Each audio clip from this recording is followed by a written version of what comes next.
বললেই আমাদের প্রথম মনে পড়ে দুটো লাইন, চাল তোলো গো মাসি পিসি, লাল গোলা গঙ্গায়। জয় গোস্বামীর হাত ধরে আমাদের রানাঘাট চিনতে শেখা। ঠিক যেভাবে কার্তিক মোদককে আমরা চিহ্নিত করি কৃষ্ণনগরের কবি, বিতোষক ভট্টাচার্যকে মেদিনীপুরের কবি, প্রত্যেকটি জায়গায় একজন কবিকে চিহ্নিত করে সেই জনপদ, তখন সেই জনপদটি আমাদের কাছে অত্যন্ত মূল্যবান হয়ে ওঠে। পেড়ো শব্দটা সামান্য শব্দ, আপনারা জীবনে খুব কম শুনেছেন। যখন পেড়ো শোনেন আপনারা, তখন আপনাদের মনে পড়ে যে এই জায়গায় একটি মানুষ ছিল যার নাম রায়গুণাকার ভারতচন্দ্র। আমি প্রথমেই রানাঘাট উৎসবকে শুভেচ্ছা জানাচ্ছি যে এতগুলো মানুষকে একসাথে জড়ো করার জন্য। এই জড়ো করার একটা বিরাট ব্যাপার। আপনারা জানেন যে অনেকগুলো কাঠকে জড়ো করে আগুন দিলে তবে একটা আগুন তৈরি হয়। সেক্ষেত্রে একটি কাঠ থাকতে পারে, আগুনের সোর্স থাকতে পারে, কিন্তু আগুনটা সেভাবে জ্বলে ওঠে না, ওই জড়ো করাটা না হলে। এই জড়ো করাটা কেশব রঞ্জন করে, এই জড়ো করাটা প্রদীপ গুপ্ত করে, এই জড়ো করাটা চন্দ্রিকাও করে। আমি আমার সামান্য জীবন এই জড়ো করাতেই কাজে লাগিয়েছি। সেই কাজটা পার্থ করছে রানাঘাট উৎসের পক্ষ থেকে, সেজন্য তাকে কৃতজ্ঞতা। এই মঞ্চে যে প্রথম কবিতা পড়ছে সে একদিন হয়তো মহিও হয়ে উঠবে, তার কথা আমরা খুব যত্ন ভরে শুনব, কিন্তু তার প্রথম যে সিঁড়িটা স্থাপন করেছিল যে মানুষটি, সেই মানুষটাকে আমরা যেন ভুলে না যাই। আপনারা দেখছেন যে বর্ষাকে কেন্দ্র করে আজকের একটা অনুষ্ঠান হচ্ছে। পৃথিবীতে যত অনুষ্ঠান হয়েছে কবিতা, সবচেয়ে বেশি হচ্ছে বর্ষা। আপনি দেখবেন গ্রীষ্মের জন্য কবিতা কিংবা শীতের জন্য কবিতা খুব কম হয়েছে। আপনাদের এক্সপিরিয়েন্সে দেখবেন জীবনে যতগুলো অনুষ্ঠান আপনারা দেখেছেন, সবচেয়ে বেশি অনুষ্ঠান হয়েছে বর্ষাকে কেন্দ্র করে। কেন বর্ষাকে কেন্দ্র করে? আসলে বর্ষা আমাদের মধ্যে একটা যন্ত্রণা তৈরি করে, একটা ব্যথার অনুভব তৈরি করে। আপনারা প্রত্যেকেই জানেন যে পৃথিবীর প্রথম যে কবিতা লেখা হয়েছিল 2100 খ্রিস্টপূর্বাব্দে গিলগামেশে, মেসোপটেমিয়ার গিলগামেশ তার বন্ধুর মৃত্যুতে রচনা করেছিলেন যে মহাকাব্য, সেই প্রথম ছিল যার মূল সূত্র ছিল ব্যথা, যন্ত্রণা। আপনারা এও জানেন যে বাল্মীকি যখন প্রথম নিজের স্তূপ থেকে সরে তাকায় কালিদাস থেকে বাল্মীকি হয়ে, তখন তাকে আকাশে একটা ক্রঞ্চ আর ক্রঞ্চ অদ্ভুতভাবে মিলিত হচ্ছে। একটা আনন্দের অনুভব তৈরি হতে না হতে দেখেন একটা ক্রঞ্চকে তীরবিদ্ধ করে কোনো না কোনো ব্যাগ, আর অস্ফুটে মুখ থেকে বেরিয়ে আসে মা নিশা, সেও সেই যন্ত্রণা। পৃথিবীর সমস্ত কবিতা যন্ত্রণা থেকে তৈরি হয়।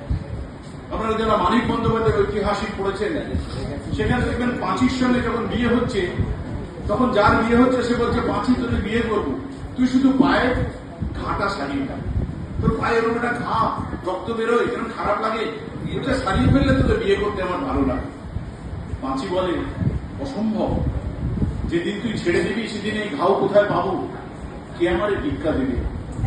যারা কবিতা লেখে তাদের প্রত্যেকের বুকের ভেতরে একটা ছোট্ট ঘা থাকে, যে ঘাটা তারা কোনোদিন শুকোতে দেয় না। সময়ে অসময়ে সেখানে আঙুল দিয়ে রক্তপাত করে, আর ওই চুইয়ে পড়া রক্ত থেকে একটা একটা ফোঁটা ধীরে ধীরে কালির আকার নিয়ে একটা সাদা পাতাকে কালো করে। তাই কবিতা, এই কবিতা সম্পূর্ণ নির্ভর করে প্রতিটি মানুষের যন্ত্রণা থেকে, ব্যথা থেকে। আজ থেকে 40 বছরের একটা মেয়েকে ভালোবেসেছিল, সেও খুব হালকা ভাবে আপনাকে প্রত্যাখ্যান করেছে। তারপর হাতানিয়া দোয়ানিয়া দিয়ে কত জল বয়ে গেছে, আপনি ঘুমের মধ্যে ভুলতে পারেন না সেই মুখ আপনাকে অদ্ভুত ভাবে যন্ত্রণা বিদ্ধ করে, যে দিনের পর দিন আপনাকে একটা কবিতার কাছে গিয়ে যায়, একটা প্রেমের পদ্য লেখা, একটা যন্ত্রণার পদ্য লেখা। তাই এই বর্ষার দিনে আমরা নিজেরা যন্ত্রণা বিদ্ধ হতে এখানে আসি, যন্ত্রণা কাতর হতে এখানে আসি। একটা সুন্দর মেঘ, সে মেঘ থেকে মনে হলো যে ভাই তুমি যাও, অলকাপুরীতে আমার স্ত্রী আছে, প্রিয়া আছে, তাকে বলো এই কথাটা সেখানে নয়। কথা হলো এই জল ভরা মেঘের প্রত্যেকটা ফোঁটার মধ্যে চোখের বুকের ভেতরের রক্তক্ষরণ, ফোঁটা ফোঁটা রক্ত, সেই রক্ত সে তার প্রিয়ার কাছে পাঠাচ্ছে। এই যন্ত্রণাটাই কিন্তু মূল কথা, এই যন্ত্রণাটা প্রথম কথা। বর্ষাকে কেন্দ্র করে এই যন্ত্রণাই কিন্তু শেষ কথা। দেখবেন এখন যারা বর্ষার কবিতা লেখে, ধরা যাক রবীন্দ্রনাথের কবিতা লিখছেন, আনপাড় লোক লেখা শুরু করে হে রবীন্দ্রনাথ অমুক তমুক তমুক তমুক। রবীন্দ্রনাথকে কবিতা নিয়ে লিখতে গেলে রবীন্দ্রনাথ থাকবে কেন? আপনি কবিতাটা থেকে বের করবেন যে এর ভিতর কোথাও একটা রবীন্দ্রনাথের সুর রয়েছে, এর ভিতর কোথাও লুকিয়ে রয়েছে রবীন্দ্রনাথ। অমিতাভ দাশগুপ্ত 50 দশকের অসাধারণ কবি, এই বৃষ্টি নিয়ে বলছে চলো বৃষ্টিতে নামি, তোমার সাক্ষী বৃষ্টির চেয়ে নামি। বিষয়টা হাসির নয়, যে বৃষ্টিতে নামলে যে অনুভব হবে, যে আনন্দ হবে, সেই আনন্দ এই ষাটটা নতুন ষাট ভিজে যাওয়ার ক্ষেত্রেও অনেক বেশি। দেখুন বর্ষাটা ট্রান্সফার হয়ে গেল আনন্দ, আর এই বর্ষা ট্রান্সফার করছে শক্তি চট্টোপাধ্যায়। আজানুকেশ ভিজিয়ে নিচ্ছ আকাশ সেচা জলে, কিন্তু তুমি নেই বাহিরে, অন্তরে নেই করে, ভারী ব্যাপক বৃষ্টি আমার বুকের ভেতর যায়। তখন বুকের ভেতর যে ঝরে পড়া বৃষ্টির ফোঁটাগুলো, সেগুলোর ভেতর কোথাও আনন্দ নেই, কোথাও উচ্ছ্বাস নেই, আছে একটা অদ্ভুত যন্ত্রণার লিপি, একটা যন্ত্রণার কারণ। এই হলো বর্ষাকে ব্যবহার করা। আধুনিক কবিরা এইভাবে আরো বেশি যন্ত্রণা ব্যবহার করছে। আমরা একটা অদ্ভুত সময়ের ভেতর দিয়ে যাচ্ছি, দীর্ঘ কিছুদিন ধরে, 2-4 দিন না, দীর্ঘ অনেক বছর ধরে আমরা একটা অদ্ভুত খারাপ জায়গার ভেতর দিয়ে যাচ্ছি। আর আমাদের বারে বারে মনে পড়ছে জীবনানন্দকে, অদ্ভুত আঁধারায় এসেছে পৃথিবীতে আজ, যারা অন্ধ সবচেয়ে বেশি আজ চোখে দেখে তারা, যাদের হৃদয়ে কোনো প্রেম প্রীতির আলোড়ন নেই, এই পৃথিবী নাকি অচল, তাদের সুপরামর্শ ছিল। মূল কথা এই, যাদের হাতে আমরা ন্যস্ত করেছি আমাদের জীবনের ভার, মানে আমাদের এক অগ্রজ কবি, একজন অগ্রজ কবি আমাদের সঙ্গে কথা বলে সে ঠিক করছে সে কিভাবে আমাকে ব্যবহার করবে তার জীবনে চলার পথে। সে কথা তো ছিল না, কথা ছিল কুয়োয় পড়ে থাকা একটা অনুযোগে অন্ধকারে হাত বাড়িয়ে তুলে আনার কথা একদম অগ্রজ। সেসব অগ্রজ হারিয়ে গেছে অনেক দিন, অনেক দিন হারিয়ে গেছে। আমরা যখন লিখতে এসছি তখন লেখালেখি জগৎ একেবারে আড়াআড়ি ভাবে ভাবছি, আড়াআড়ি ভাব। একটা মানুষ সে লিটিল ম্যাগাজিনে কবিতা লিখে এই কথাটা বলে সে অত্যন্ত সম্ভ্রম বোধ করত। তার অহংকারের জায়গা ছিল সেই লিটিল ম্যাগের লেখক। একটি ছেলে সে গ্রুপ থিয়েটার করে, সে গ্রুপ থিয়েটার করে এই বাক্যবন্ধ ছিল তার কাছে একটা অহংকারের প্রতীক। আমার নিজের মনে আছে একটা কবিতা লিখে, কবিতার বুক পকেটে রেখে রাজবাড়ির মোড় দিয়ে গড়িয়াহাট দিয়ে হাঁটতাম, আর ভাবতাম যে উল্টো দিক দিয়ে যে মেয়েটা আসছে সেই মেয়েটাকে কত লোক দেখছে, দেখো দারুণ দেখতে বই, কিন্তু একটা লোক জানে না আমার বুকের বাঁ পকেটে যে 4টি লাইন কবিতা আছে সেটা কত ভয়ঙ্কর। এই গর্ব, এই অহংকার নিয়ে আমরা বেঁচে থাকতাম। ঠাকুরনগরে গেছি বিনয় মজুমদারের কাছ থেকে কবিতা চাইতে, বিনয় মজুমদার চিনতেই পারলেন না আমাকে, কষ্ট হল।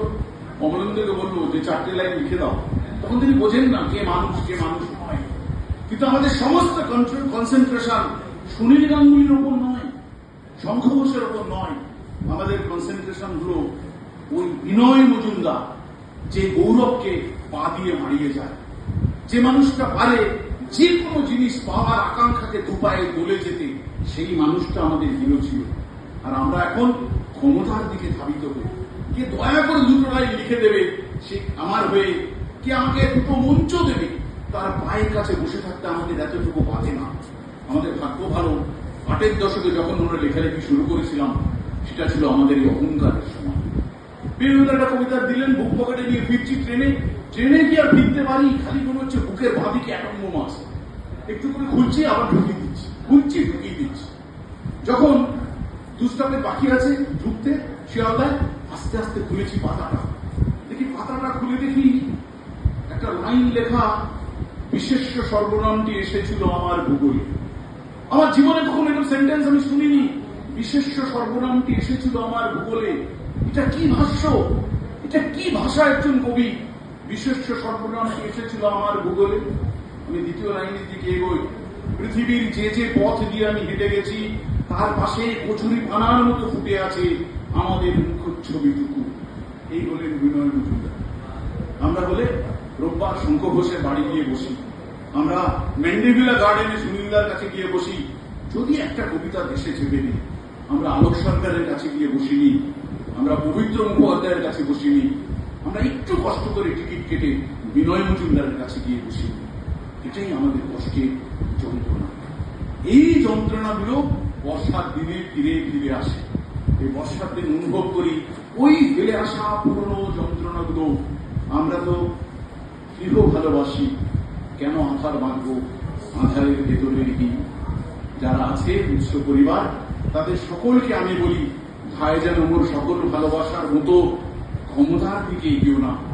একটা দারুণ কবিতা, একটা দারুণ সাদা পাতাকে কালো করার মতন কবিতা তোমাকে দিতে পারে শুধু তোমার যন্ত্রণা, তোমার এই ছোট্ট একটি ঘা, সেটাকে যত্নে বাঁচিয়ে রেখো। ধন্যবাদ।